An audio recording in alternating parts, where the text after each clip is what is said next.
Hi guys! Kamusta? Ako si Red Quaresma at welcome back sa aking channel. At kung bago pa lang kayo sa aking channel, huwag niyo kalimutan na mag-subscribe at sipahin na rin tiny bell button doon sa baba para updated kayo kung meron akong mga bagong video na i-upload dito sa aking channel. You know? At para sa video ito, another reaction video naman ang gagawin ko. So magre-react nga ako guys dito sa introduction video ni Mr. Philippines sa Mr. Supranational 2025 na si Mr. Kenneth Kabungkal. And sobrang excited ako guys na mapanood 'to. Kaya play na natin 'to without further ado.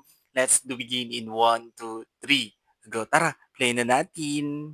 So ito na guys. I am Kenneth Kabungkal, your Mr. Supranational Philippines 2025. Ever since childhood, I only wanted to help my family and have a home that could withstand any downpour.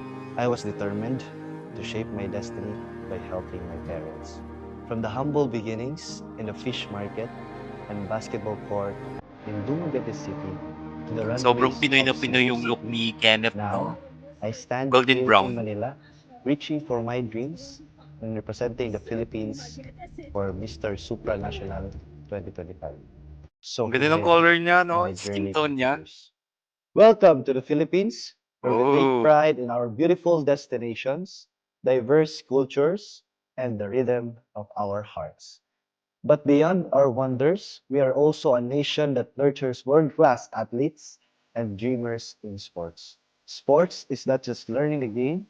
For us Filipinos, it is part of our culture where we learn camaraderie, discipline, and unity.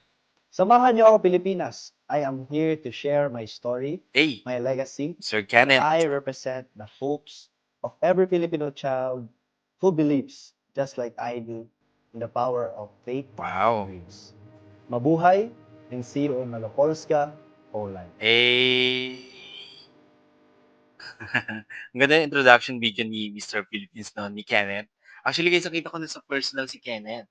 Si Kenneth Kabongkal, sobrang napaka-good looking niya. And then, ang ganda talaga ng skin color niya. Very Pinoy na Pinoy talaga si Mr. Kenneth. Tapos pag nag-smile talaga siya guys, grabe.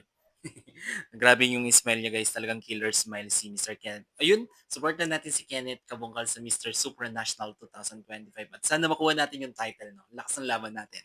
Alright? Kung gusto nyo to guys, bigyan ito malaking likes. Mag-comment kayo kung meron kayong mga request na video na pwede kong gawin dito sa aking channel. You know? Bye po!